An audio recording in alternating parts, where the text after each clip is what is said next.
Bonsoir à toutes et à tous et merci de nous rejoindre ce soir sur l'antenne de KTO. Nous sommes comme chaque mardi et pour 52 minutes d'antenne dans le grand amphithéâtre du Collège des Bernardins.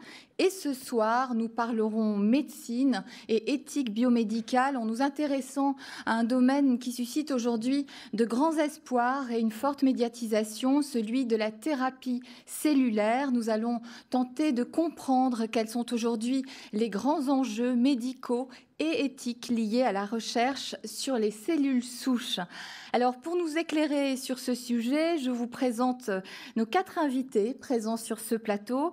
Père de Malherbe, bonsoir. Bonsoir. Vous êtes co-directeur du département éthique biomédicale du Collège des Bernardins, docteur en théologie. Vous enseignez ici même à la faculté Notre-Dame. Voilà. À vos côtés, le professeur Antoine Lafont, bonsoir. Bonsoir. Vous êtes cardiologue et vous dirigez le plateau technique de cardiologie interventionnelle de l'hôpital européen Georges Pompidou. Vous êtes également à la tête d'une unité INSERM de réparation cellulaire.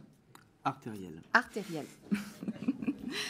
Professeur Jean-Jacques Lataillade, bonsoir. Bonsoir. Vous êtes médecin-chef à l'hôpital militaire Percy, agrégé du Val-de-Grâce, directeur d'une plateforme de thérapie cellulaire pour usage clinique. Vous nous expliquerez tout à l'heure de quoi il retourne. Vous êtes également président de la Société française de bio-ingénierie cellulaire et tissulaire. Enfin, à vos côtés, docteur Georges Uzan, bonsoir. Bonsoir. Vous êtes directeur de recherche au CNRS et directeur d'une unité INSERM sur les cellules souches à l'hôpital Paul Brousse de Villejuif. Donc, si je traduis, vous êtes un spécialiste des cellules souches au sein de la recherche fondamentale. Voilà. Alors, avant d'entrer tout de suite dans le vif du sujet avec vous, professeur Uzan, docteur Uzan, j'aimerais revenir sur un fait d'actualité pour souligner à quel point la recherche actuelle sur les cellules souches est sous le feu des projecteurs. En octobre 2012, le prix Nobel de médecine a été remis conjointement à 2 chercheurs, le japonais Yamanaka et le britannique Gurdon, pour leurs travaux sur les cellules souches adultes reprogrammées, ce qui a favorisé évidemment une mise en lumière. Professeur Uzan, pour démarrer sur cet éventail, j'aimerais que vous nous disiez précisément ce qu'ont découvert ces 2 chercheurs et ce que leur découverte représente au sein même du travail sur les cellules souches. Alors cette découverte, elle est vraiment révolutionnaire dans le sens qu'en prenant des cellules qui ont l'âge du patient, et en faisant une manipulation génétique limitée avec l'introduction de uniquement 4 gènes, on fait réassumer par ces cellules des caractéristiques qui étaient l'apanage des cellules souches embryonnaires. C'est-à-dire que ces cellules reprogrammées, elles sont capables de complètement donner tout l'éventail de cellules qui constituent un corps humain, aussi bien que les cellules souches embryonnaires. Enfin, aussi bien de façon comparable, disons. D'accord. Alors, dans un second temps, et au-delà de ces découvertes et certainement des conséquences, des grandes conséquences qu'elles auront, j'aimerais que vous nous décriviez l'éventail du choix de recherche, c'est-à-dire les différentes options finalement qu'ont aujourd'hui chercheurs et médecins à leur disposition pour travailler dans le domaine des cellules souches. Alors, on vient de parler des cellules souches reprogrammées qu'on appelle aussi les IPS.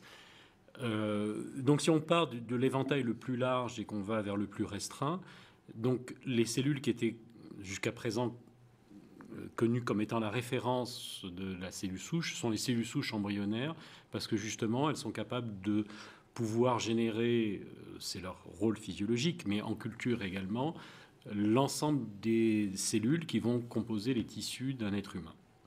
Alors si on remonte un petit peu vers l'adulte, il y a d'autres cellules qui sont très intéressantes et qui sont accessibles, qui sont les cellules souches périnatales. C'est-à-dire, lorsque l'enfant naît, on a un certain nombre de matériels tissulaires qui sont normalement pas utilisés, qui sont le placenta et le sang du cordon et le cordon lui-même. Et dans ces éléments-là, il y a des cellules souches qui sont tout à fait intéressantes, mais dont le spectre de différenciation est quand même plus limité que celui des cellules souches embryonnaires. Et puis quand on remonte vers l'adulte, Ce qu'on a découvert déjà depuis un peu plus de 20 ans maintenant, c'est que dans l'ensemble de nos tissus, il restait des cellules souches qui étaient capables de refaire le tissu où elles sont situées. Alors l'inconvénient, c'est qu'elles sont relativement rares et peu faciles à utiliser, mais l'avantage énorme qu'elles ont, c'est qu'elles sont adaptées à l'individu. C'est-à-dire que lorsqu'on va les greffer, elles ne vont pas être rejetées puisqu'elles sont issues de l'individu lui-même. Le problème, c'est que si on les prend dans un tissu malade pour guérir justement ce tissu malade, ces cellules souches, elles peuvent être elles-mêmes atteintes et en particulier participer à la cause de la maladie. Donc ça, c'est un premier inconvénient. Celles-là qu'elles peuvent par exemple entraîner des tumeurs, c'est ça? Non, pas forcément des tumeurs, mais elles peuvent être elles-mêmes fonctionnellement amoindries par la maladie, par exemple. Ou inefficaces. Inefficaces parce que le patient est âgé, parce qu'il a un problème dans l'organe qui est atteint. Par exemple, si il s'agit du cœur, si on prend des cellules cardiaques dans un cœur mal foutu, on s'attend à ce qu'elles ne vont pas bien réparer cet organe. L'autre inconvénient, c'est que si on purifie les cellules au terme d'un processus qui est quand même assez lourd, ce produit de thérapie cellulaire, comme on l'appelle, il ne va être destiné qu'à un seul patient. Alors que si on prend par exemple les cellules qui sont issues du sang de cordon, par exemple, ou du cordon lui-même, ces cellules, on va pouvoir les préparer à beaucoup plus grande échelle, on va pouvoir faire des banques, et à ce moment-là, ces cellules, elles vont être disponibles directement pour le patient. Alors après, justement, il faut faire des banques pour qu'il y ait une concordance entre le système immunitaire du greffon et du patient. Il faut que ça concorde, et c'est statistiquement relativement rare. Mais si on a une banque qui est suffisamment étendue, à ce moment-là, on va aller chercher le bon tube qui comporte les cellules, on va le décongeler, il va être immédiatement disponible pour le patient. Et donc ça, c'est d'un point de vue industrialisation du processus. Et Jean-Jacques va justement parler du fait que on va considérer maintenant les produits de thérapie cellulaire comme des médicaments. Et là, en l'occurrence, on va fabriquer un médicament avec toutes les certifications, ce qu'on peut difficilement faire chez des cellules qui sont destinées à un seul patient. Ça veut dire que pour vous, cet objectif de constituer des banques de cellules souches est tout à fait réaliste, finalement, pour les années à venir. Il est réaliste. Et la limitation d'utiliser les cellules du cordon ou des cellules adultes, c'est qu'elles vont pouvoir réparer un certain nombre de choses, mais pas tout. Par exemple, si on prend des cellules dans le sang de cordon, leur rôle physiologique, c'est de refaire le système sanguin. Alors on peut, en poussant un peu les conditions de culture, leur faire assumer d'autres choses à côté, mais on ne va pas pouvoir tout faire. On ne peut pas guérir, réparer un foie, un cerveau uniquement avec des cellules du cordon. Ou du moins, pas en poussant vraiment énormément les conditions de culture. Donc on comprend bien que chaque type de cellule a finalement ses avantages, ses inconvénients, ce que vous venez sauf les cellules souches embryonnaires qui sont capables de le faire parce que c'est un peu leur rôle, et les cellules reprogrammées dont on a parlé. Alors, ce qu'on peut lire ça et là dans la presse, c'est qu'aussi la découverte, notamment des 2 prix Nobel, permettrait de se passer finalement de ces cellules embryonnaires. Est-ce qu'on en est là aujourd'hui? Est-ce que ça vous semble... C'est pas si évident que ça, parce que ça permettrait à terme de s'en passer, mais pour l'instant, si vous voulez, on n'est pas encore complètement sûr que ces cellules reprogrammées, elles assument complètement toutes les caractéristiques des cellules souches embryonnaires. Et donc, on a besoin d'une référence, en fait, pour aller voir si, dans des conditions particulières, elles vont se comporter vraiment comme des cellules souches embryonnaires, que finalement, elles ne sont pas. Parce que, comme on l'a dit tout à l'heure, ces cellules, elles ont été préparées avec des cellules qui ont l'âge du patient. Et donc, pendant toute sa vie, on va accumuler dans notre ADN des mutations. Une mémoire, finalement. Une mémoire de notre vie et des stress qui vont faire que on a un système de réparation qui va réparer tout notre génome, mais qui ne va pas le réparer complètement de façon entièrement fidèle à 100%. Et c'est une des raisons pour lesquelles on vieillit d'ailleurs, c'est que on va réparer imparfaitement et ces imperfections vont s'accumuler. Et finalement, la cellule qu'on va reprogrammer, elle a toute cette historique-là. D'accord. On la reprogramme, mais ça reste inscrit dans la cellule quand même. Voilà. Alors, Père de Malherbe, l'objet de cette émission, c'est pas de faire un long développement sur ce débat cellules embryonnaires, cellules... j'ai lu CSPI, mais vous dites différemment. Voilà, cellules reprogrammées. Mais il faut tout de même préciser, je crois que c'est important, que le 28 mars prochain, les députés vont examiner une proposition de loi portant sur l'autorisation de recherche sur l'embryon et les cellules souches embryonnaires. Cette proposition, elle est portée par le Parti radical de gauche. Elle a été adoptée le 18 décembre au Sénat. Un changement de législation est donc très possible. Pour résumer, cette proposition, elle vise à passer du régime actuel d'interdiction de recherche avec dérogation à un régime d'autorisation sous condition. Alors, je crois que les téléspectateurs de KTO seront intéressés de savoir, de mieux connaître les enjeux et puis aussi de connaître la position de l'Église, tout simplement. Voilà. Oui, peut-être assez rapidement, mais je crois qu'il faut revenir d'abord aux questions scientifiques, parce qu'on ne peut pas faire d'éthique sans prendre au sérieux les questions scientifiques. Une des questions, c'est, je remercie le docteur Uzan d'avoir très clairement posé les éléments, et une question, évidemment, c'est tout de suite qui jaillit, j'allais dire, au point de vue scientifique, c'est la potentialité maximum, c'est celle des cellules souches embryonnaires, mais où est-ce qu'on en est de la possibilité des applications thérapeutiques? Alors, pour revenir à la question éthique, c'est clair que où est la difficulté, Où la difficulté, c'est que elle est quand les cellules souches embryonnaires sont produites à la suite de sont recueillies à la suite de la destruction d'un embryon. C'est ça le problème éthique central qui se pose à toute conscience humaine. Pourquoi? Parce que l'embryon humain, c'est un être humain dans ses tout premiers stades.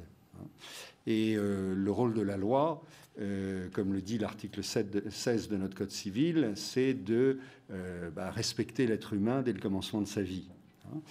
Et puis la difficulté, effectivement, si ce vote est confirmé le 28 mars, c'est qu'à mon avis, on passe vraiment d'une vision humaniste à une vision utilitariste. C'est-à-dire qu'on fait passer des bénéfices scientifiques, thérapeutiques, commerciaux, au-dessus de la dignité d'un être humain. Donc la vision humaniste, c'est plutôt l'inverse. Oui, on se dit, il peut y avoir des avantages scientifiques, médicaux, pourquoi pas commerciaux, mais voilà, on met la dignité de l'être humain. Et puis, comme plusieurs l'ont dit, ça pose une question, évidemment, parce que dans notre système de loi européen, vous savez qu'aujourd'hui, on est de plus en plus tributaire de l'Europe, je crois que c'est ce mois-ci que s'applique, notamment en France et dans les autres pays d'Europe, une directive qui demande de réduire au minimum, voire de s'abstenir, en tout cas de limiter, avec des tas de conditions, l'expérimentation sur l'animal.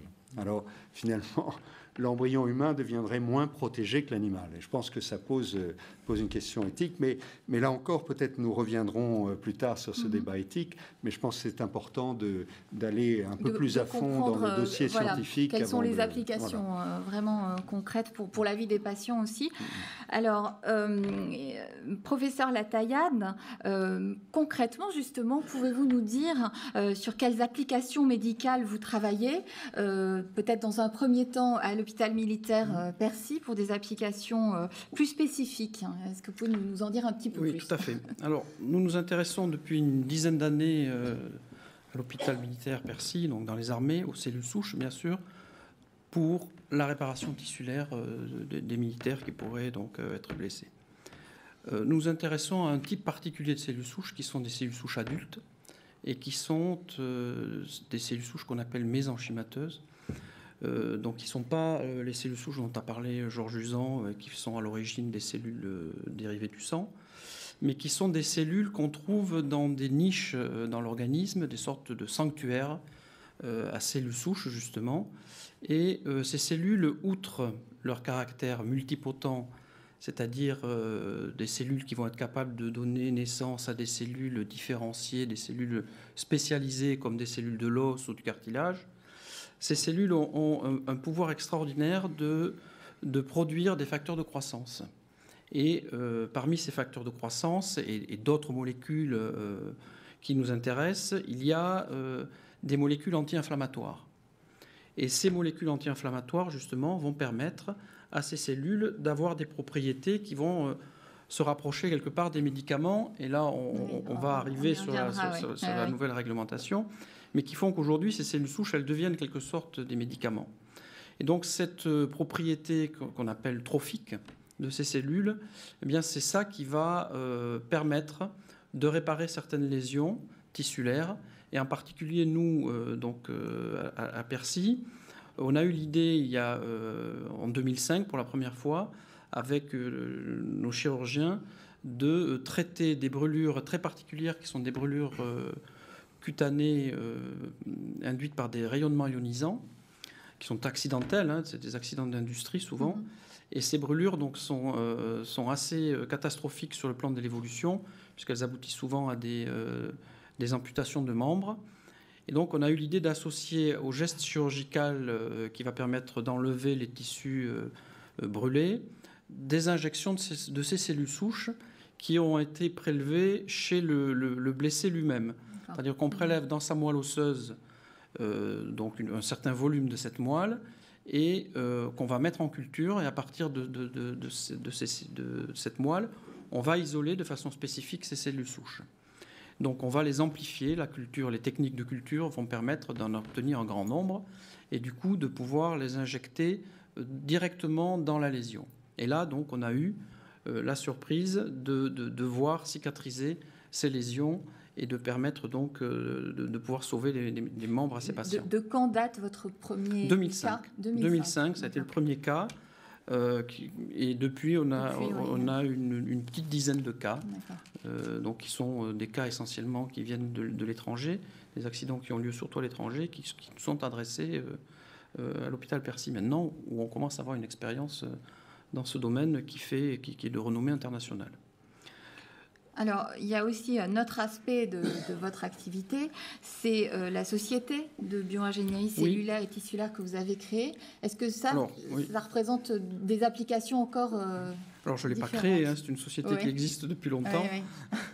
Je suis simplement le président depuis 2 ans. Donc, cette société française de bioingénierie cellulaire et tissulaire a pour objectif, justement, de travailler sur les techniques de culture de ces cellules souches et de façon à avoir des protocoles qui soient un peu standardisés dans les différents laboratoires, de mettre en place des contrôles de qualité, des procédés pour congeler, conserver ces cellules. Donc c'est une société qui regroupe en fait tous les acteurs français de thérapie cellulaire, donc les laboratoires qui sont vraiment dans la production de ces cellules et qui se réunissent régulièrement et qui réfléchissent sur ces protocoles de façon à faire avancer les choses et puis à aussi interagir avec les autorités réglementaires, l'Agence nationale de sécurité des médicaments et des produits de santé, voilà, de façon à faire une veille scientifique et apporter des arguments parfois un peu techniques aussi à ces autorités réglementaires de façon à modérer parfois la réglementation ou la réorienter. Alors, vous me disiez en préparant cette émission que justement la réglementation en vigueur dans le domaine des cellules souches est en train d'évoluer, notamment pour donner aux cellules souches un statut de médicament. Alors ça, c'est vraiment quelque chose d'important, non ? Effectivement, c'est quelque chose d'important qu'on est en train de vivre là actuellement, donc sous l'impulsion de l'Europe, évidemment. Mais la France a toujours eu une position assez avant-gardiste dans ces évolutions. Et si bien qu'aujourd'hui, les laboratoires qui étaient agréés et autorisés à produire ce qu'on appelle les produits de thérapie cellulaire, ce qui est les greffons de moelle chez les patients qu'on va traiter pour des leucémies, choses comme ça. Aujourd'hui, ces produits donc, vont devenir des médicaments de thérapie innovante, ce qu'on appelle. Donc, dans ces médicaments de thérapie innovante, il y aura des cellules souches, effectivement. Et là, on va rentrer dans un processus de remise aux normes, à des nouvelles normes qui vont être des normes pharmaceutiques de nos outils de production, donc des laboratoires qui actuellement sont capables de produire ces cellules. Et bien, il va y avoir un certain nombre qui vont pouvoir se mettre à ces normes et d'autres qui ne pourront pas forcément. Donc je pense que là derrière, il y a une idée aussi de regrouper un peu ces plateformes de façon à avoir des structures un peu plus efficaces. Mais bon, c'est quand même un durcissement de l'activité. Hein, donc on est très vigilant de façon à ce que quand même ça ne freine pas les choses. Et ça, c'est tout le rôle des sociétés savantes, comme la Société française de biogénérie cellulaire et tissulaire, de veiller à ce qu'on puisse quand même continuer à travailler et à traiter des patients. Malgré un encadrement. Malgré un encadrement qui devient très difficile sur le plan administratif. Il y a beaucoup de dossiers à faire, des inspections régulières. Enfin, ça demande beaucoup de travail, tout ça. Et c'est une grande lourdeur, quoi. Alors, vous parliez également, et c'est là qu'on va aussi rejoindre le travail du professeur Lafond, de la transversalité. Et vous le disiez également, docteur Uzan, cette thérapie cellulaire, finalement, elle permet de créer des passerelles, non, entre les spécialités. Alors, je ne sais pas qui de vous deux. Oui, je peux peut-être. Parce que finalement, il vous arrive de travailler. C'est vrai que finalement, tous les trois, au départ. ensemble, les cellules souches, c'était quand même une spécialité qui était très liée à l'hématologie au départ, hein, puisque les premières cellules souches, on les a individualisées dans la moelle osseuse. Donc c'était lié à ces greffes de moelle, donc les acteurs de greffes de moelle, les greffeurs de moelle. Et puis on s'est rendu compte par la multipotence de ces cellules que on pouvait les appliquer dans toutes les spécialités finalement maintenant médicales, et donc dans tous les domaines, ce qui fait qu'on arrive à travailler avec Antoine Lafond, qui est cardiologue, mais aussi avec des néphrologues, des hépatologues. On peut parler vraiment d'une flambée dans ce domaine. Entre parce qu'au départ, oui. Lorsqu'on a commencé à travailler sur nos cellules souches chéries, on n'avait pas forcément l'idée de leur potentiel. Et au fur et à mesure qu'on découvre, on voit des applications qui vont nous amener à collaborer avec des collègues avec qui on n'avait pas imaginé collaborer avant, parce que on imaginait que c'était dans des champs disciplinaires qui étaient différents du nôtre. Et effectivement, le fait de travailler sur les cellules souches, ça décloisonne un petit peu les frontières qu'il y avait entre les différentes spécialités. Et c'est vrai que maintenant, on travaille de façon beaucoup plus homogène avec des personnes d'autres spécialités que les nôtres. Alors justement, ça m'amène à me tourner vers vous. Donc on l'a bien compris, vous arrivez de collaborer avec le professeur Lataillade sur quel type de thérapie, par exemple? Alors moi, je collabore avec le professeur Lataillade et le docteur Uzan parce que ce sont les experts en thérapie cellulaire. L'un est au début de la chaîne, il a le savoir théorique fondamental. Jean-Jacques Lataillade, lui, il connaît parfaitement les applications et comment gérer ces cellules. Et nous, en bout de chaîne, cardiologues, eh bien, on a besoin absolument de cette expertise pour pouvoir éventuellement l'appliquer à nos pathologies. Alors justement, je crois qu'il est important que vous nous expliquiez ce que vous faites justement dans les traitements dont bénéficient vos patients. Alors, dans le domaine de la cardiologie, actuellement, il s'agit de la recherche clinique. Il n'y a pas encore de traitement lancé de façon massive. Mais en même temps, la cardiologie a largement, je dirais, occupé le terrain depuis les 10 dernières années, puisqu'elle regroupe quand même plus de 50 essais cliniques, à peu près 2 à 2500 patients dans le domaine cardio et vasculaire. Le domaine cardiologique, c'est l'insuffisance cardiaque. La seule issue pour l'insuffisance cardiaque, c'est aujourd'hui la greffe. Et la greffe, on connaît les limites, c'est un traitement anti-rejet extrêmement lourd, des complications infectieuses, le problème du donneur. Et donc, la thérapie cellulaire fait rêver parce qu'elle est une alternative à cette problématique qui, certes, a transformé des vies, mais qui, aujourd'hui, est différente. Et donc, cette insuffisance cardiaque, elle arrive... Il y a 2 phases, en fait. Il y a l'insuffisance cardiaque au cours de l'infarctus, qui va dévorer le cœur et transformer les cellules cardiaques en tissu fibreux. Et nous, cardiologues, qu'est-ce qu'on fait? On sait que, comme un infarctus, comme un incendie, on va agir le plus vite possible pour éviter l'extension et les dégâts. C'est-à-dire qu'on va déboucher l'artère en passant un petit cathéter, en allant jusqu'à l'artère coronaire. On débouche l'artère, on met un stent, on s'en va. 4 jours à 15 jours après, dans la recherche clinique, eh bien, il y a eu des injections de cellules souches dont a parlé Georges Uzan et d'ailleurs Jean-Jacques aussi, puisque les cellules mésenchymateuses sont utilisées. Les essais cliniques. Et ces essais cliniques, on a regardé ce qui se passait 6 mois, 1 an après. Et alors, on a beaucoup critiqué cette recherche en disant que les résultats étaient minimes, c'est-à-dire 3 à 5% d'amélioration de la contractilité du cœur. Mais en pratique, en regardant un peu mieux, on réduisait la mortalité, on diminue la taille de l'infarctus, on améliore l'état fonctionnel du patient. Pareil pour l'ischémie critique de jambe, qui aboutit à la gangrène et donc à l'amputation. Eh bien, ces essais cliniques ont abouti à... Et pour préciser, ces cellules, vous allez les chercher chez le patient lui-même? Alors, ces cellules, les chercheurs rentrent dans des protocoles extrêmement précis. C'est les cellules de la moelle. Ah oui. Alors, dans les cellules de la moelle, on leur a reproché au départ d'avoir fait une sorte de soupe où, en général, on prend la moelle et puis on la réinjecte en l'ayant un petit peu déployée. Et puis, petit à petit, on a quand même pris des cellules plus spécifiques, telles que les cellules hématopoïétiques, des cellules mésenchymateuses, et puis ou des progéniteurs endothéliaux. Mais ce qui est étonnant, c'est que, finalement, 10 ans après, eh ben, on s'aperçoit que la technique, elle est très faisable, simple, certes, elle peut être améliorée. Alors, les problématiques, c'est qu'on ne sait pas ce qu'on fait. Donc, aujourd'hui, ça veut dire quoi? Ça veut dire que le cœur, la régénération, la cellule qui est injectée ne va pas forcément se transformer en cellule contractile, mais en fait, on découvre qu'elle va booster en quelque sorte la régénération du cœur lui-même, qui va...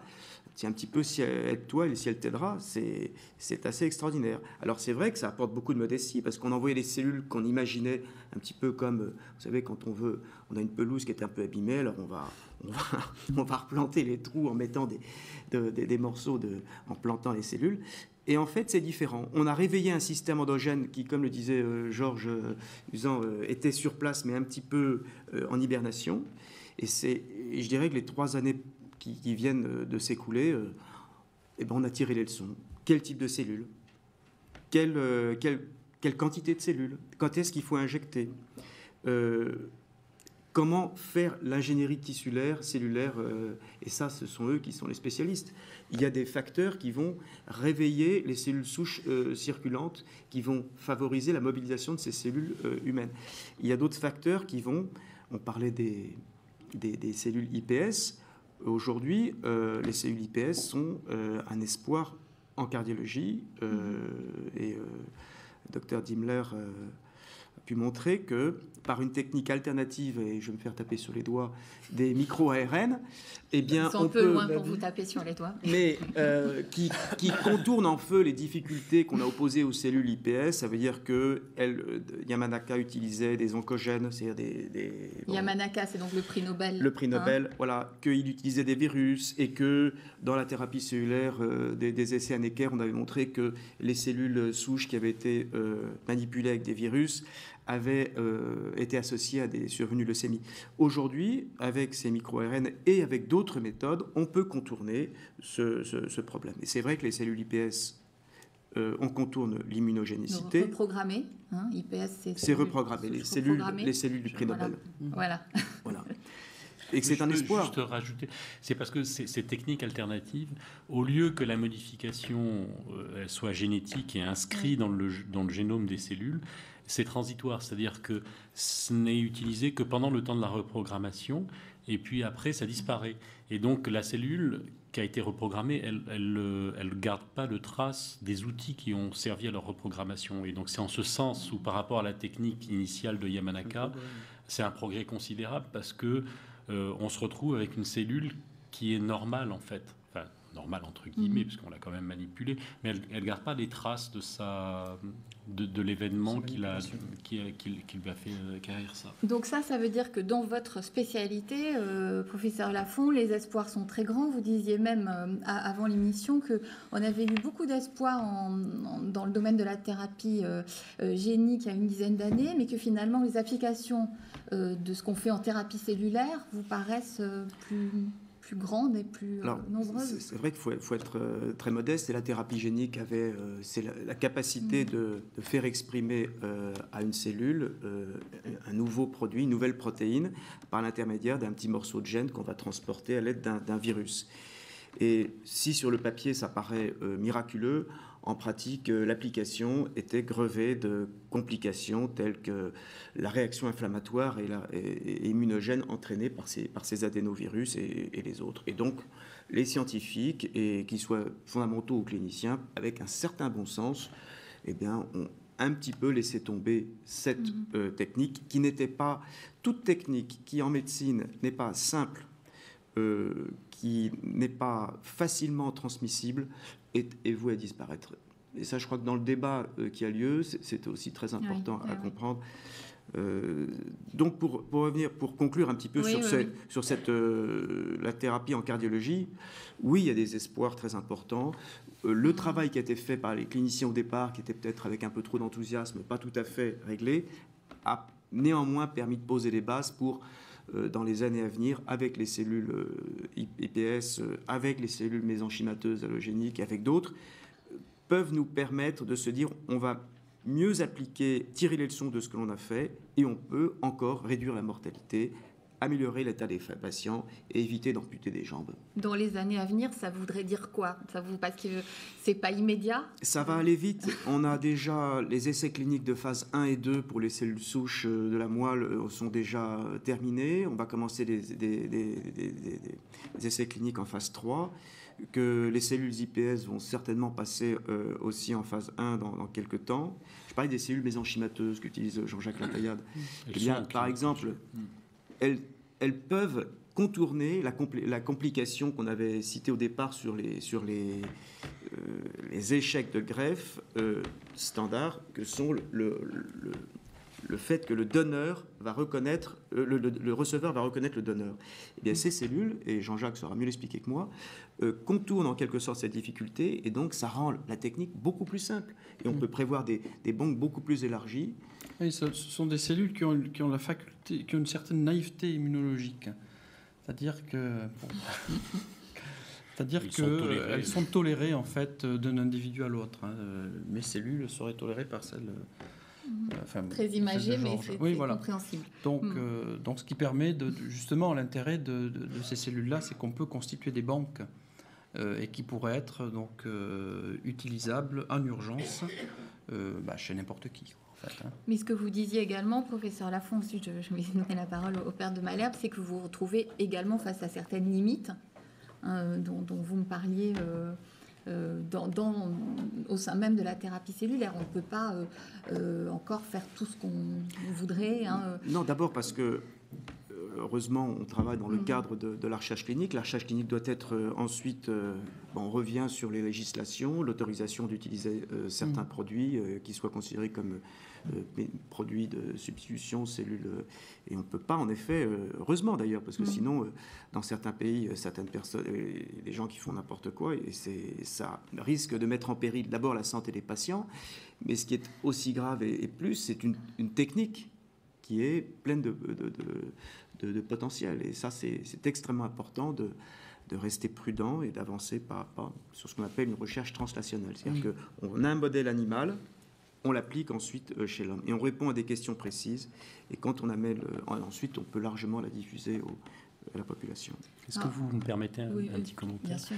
C'est que les cellules reprogrammées, justement, elles marient la thérapie génique dont on a parlé à l'instant, et la thérapie cellulaire. Parce qu'on imagine un patient qui a une anomalie génétique, mais on va pouvoir prendre ces cellules avec cette anomalie, corriger l'anomalie et différencier les cellules vers l'organe qui est atteint par cette anomalie, et guérir justement cette anomalie. Et à ce moment-là, on a quelque chose de complètement ciblé et qui fait de la thérapie génique de deuxième génération, parce qu'on va apporter le gène dans la cellule qui va servir de véhicule et qui va réparer l'organe justement qui est atteint par l'anomalie génétique. D'accord. Alors, Père de Malherbe, j'imagine que vous avez envie de réagir par rapport à tout ce que vous avez entendu. Est-ce qu'il y a un devoir aujourd'hui par rapport à ce qui se fait en thérapie cellulaire et à plusieurs niveaux de vigilance éthique ? Vigilance éthique, certainement. J'aimerais réagir, j'allais dire positivement, et puis peut-être reposer deux questions, peut-être au docteur Uzan, en revenant à ce qu'il a dit au début.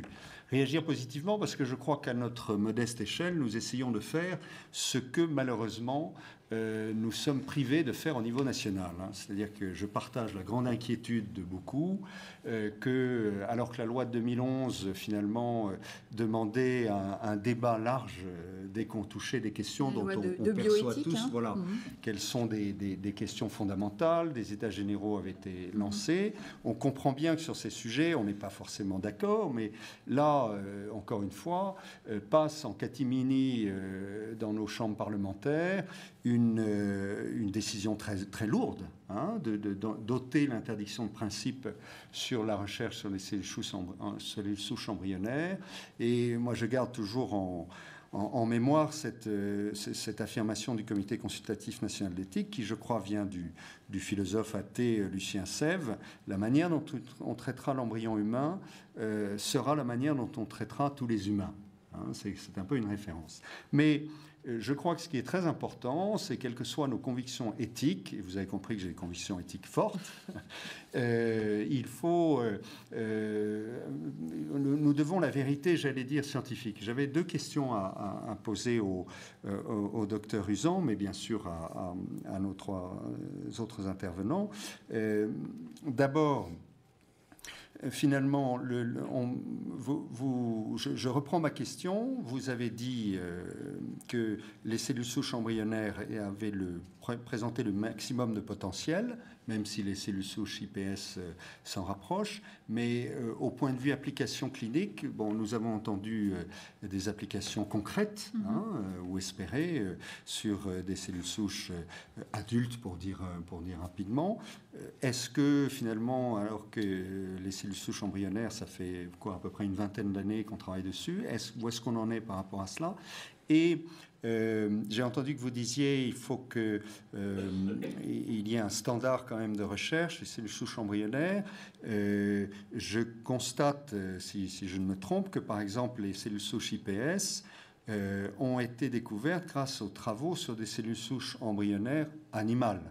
Donc ma question c'est, est-ce qu'il est encore nécessaire, comme on nous le dit? Vous avez compris qu'éthiquement, ça me posait des graves problèmes, mais est-ce qu'il est même scientifiquement justifiable de dire qu'il faut absolument garder un standard de recherche sur les cellules souches embryonnaires humaines? Ce sont les deux questions que je vous poserai. Alors, bien sûr, il y a les cellules souches embryonnaires animales, mais d'un animal à l'autre, la façon d'obtenir des cellules souches embryonnaires, elle est très différente. Et par exemple, les cellules souches embryonnaires de souris, elles ont des propriétés qui sont assez différentes. C'est assez facile de faire des cellules souches embryonnaires en culture à partir de la souris. Et c'est nettement plus compliqué de le faire à partir chez l'homme. Et donc, il y a des différences qui sont quand même importantes d'un animal à l'autre. Et en fait, aussi bien sur les IPS que sur les cellules souches embryonnaires, ce qu'on ne savait pas au départ, c'était finalement qu'est-ce qu'on allait utiliser comme cocktail pour leur faire ce qu'on veut en culture.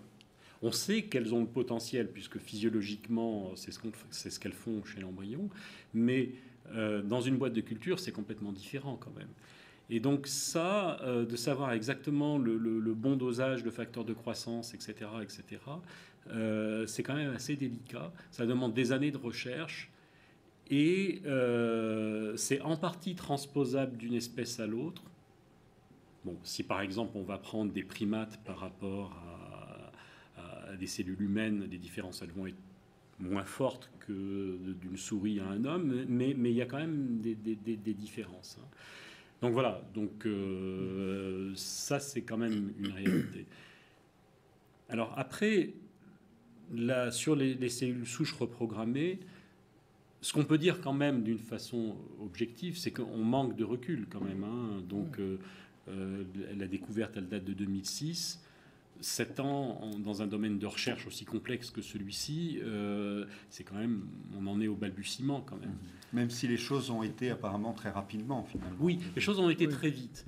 Et ce que je voulais dire, c'est par rapport à la thérapie génique dont on parlait tout à l'heure, elle a eu la malchance d'être arrivée trop tôt finalement, et on était encore dans une naïveté scientifique au point de vue des mécanismes et tout, qu'on a beaucoup moins maintenant. Je ne dis pas qu'on connaît tout, c'est tellement complexe. Mais donc les cellules IPS, elles sont arrivées sur un terrain déjà qui était quand même pas mal balisé. Et donc on a les références, on sait à quoi les comparer, on a les recettes pour faire les différents types de cellules qu'on veut. Par exemple, si on veut faire des cellules hépatiques, maintenant on sait comment faire à peu près. Voilà. Ce qu'on ne savait pas il y a 20 ans. Professeur oui, non, je voulais dire simplement que je pense qu'on va aller quand même plus vite dans les applications cliniques avec les IPS que l'on est allé avec les cellules souches embryonnaires, parce que depuis une quinzaine d'années, très peu d'essais cliniques finalement. Un essai clinique aux États-Unis qui a été arrêté dans les sections de la moelle épinière, des raisons dont finalement on ne connaît pas trop. Et puis à ma connaissance, 1 ou 2 autres essais dans le monde, pas plus. Sur la dégénérescence maculaire. Une sur la dégénérescence, sur la cécité, une cécité génétique. Bon, voilà, très peu de choses finalement. Et alors que dans le domaine des IPS, je pense que ça va aller beaucoup plus vite. C'est un petit peu ce que... Moi, je suis tout à fait d'accord avec ce que tu viens de dire. En médecine, il y a deux niveaux. Il y a le niveau de la recherche et le niveau de l'application clinique. Comme tu le disais, la recherche a été un peu bousculée par l'application clinique dans le domaine de la thérapie génique, puis de la thérapie cellulaire. C'est pour ça que j'ai dit que c'était très important de ne pas gâcher cette nouvelle technique. Et en même temps, c'est très intéressant de voir l'évolution des mentalités. Quand on reprend la littérature en 2000, thérapie cellulaire dans le domaine du cardiovasculaire, vous prenez la revue Circulation, la cellule embryonnaire était considérée comme le gold standard, autour duquel les autres avaient une place très secondaire, avec très peu de réserve. Aujourd'hui, vous reprenez la littérature, les cellules embryonnaires sont toujours citées parmi les travaux précliniques, mais ce qui est très curieux, c'est qu'on retrouve à chaque fois 3 réserves mises dans le même ordre. Considération éthique, et ça c'est toujours, ce sont les chercheurs. Deuxièmement, le rejet. Sécurité. Parce que tout simplement, l'embryon, par définition, est toujours un autre par rapport à celui qui est le receveur, quoi qu'il arrive. Et troisièmement, l'aspect tératogène, ça veut dire le risque de cancer. Et très rapidement de dire, et l'alternative sont les cellules IPS, parce qu'elles sont équivalentes aux cellules embryonnaires, parce qu'elles contournent la difficulté de l'immunogénicité, même si ça a été remis en cause, une cellule autologue a peu de chances d'avoir l'immunogénicité. Le côté tératogène, comme on le disait, eh bien, il suffit de repasser, non pas, de ne pas mettre des oncogènes ou des virus. Et les micro-ARN sont là-dessus un espoir. J'en reparle. Mais donc, aujourd'hui, on a l'impression, sur les 50 essais cliniques faits en domaine cardiovasculaire, il n'y en a pas un qui a été envisagé, alors que pourtant, elles avaient, comme Georges le disait, il y a de l'avance. Elles avaient de l'avance. Et pourtant, on a l'impression que cette avance, elle est... Et donc, je ne sais pas qu'il y a un certain bon sens, mais... Un envisagé avec des cellules souches embryonnaires, c'est ce que vous vouliez dire. Par le fait, tout ce qui est compliqué, tout ce qui va poser problème, technique, éthique ou de complications secondaires pour le patient, qu'on le veuille ou non, ça rendra caduque finalement une utilisation médicale. Ça veut bien dire que le questionnement éthique est bien là aussi au sein de vos pratiques médicales. Le questionnement, mais bien sûr, au quotidien. Bien sûr. Si vous voulez, on sera un jour, on nous dira, mais vous avez fait telle recherche dans telles conditions. où étiez-vous, dans quel laboratoire, vous avez publié tel papier, est-ce que vous êtes sûr? Au niveau animal, aujourd'hui, si vous n'êtes pas en mesure de prouver que les animaux ont respecté le protocole de Stockholm et qu'on est passé devant un comité d'éthique, mais vous êtes en quelque sorte poursuivi, banni, etc. Donc c'est vrai que ce que l'on fait aujourd'hui, que ce soit avec une loi ou pas une loi, demain, on aura chacun individuellement, on a un jugement personnel. Mais surtout, il y a le bon sens. Ce que je veux dire, c'est qu'en termes de... C'est assez curieux de voir l'évolution de 2000 à 2013, finalement, avec... je dirais qu'il y a un certain bon sens. Est-ce que vous me permettez une deuxième petite remarque très courte? C'est justement sur la généralisation des essais cliniques sur les IPS. L'obstacle qui va être contourné, c'est que une lignée de cellules IPS, ça va guérir un patient, justement parce qu'elle est autologue pour ce patient. Et d'un point de vue processus industriel, et si on veut vraiment en faire un médicament qui est destiné qu'à un seul patient, d'un point de vue préparation, parce que qui dit médicament dit processus industriel. Alors pour contourner ça, la tendance, c'est de faire des banques de cellules IPS.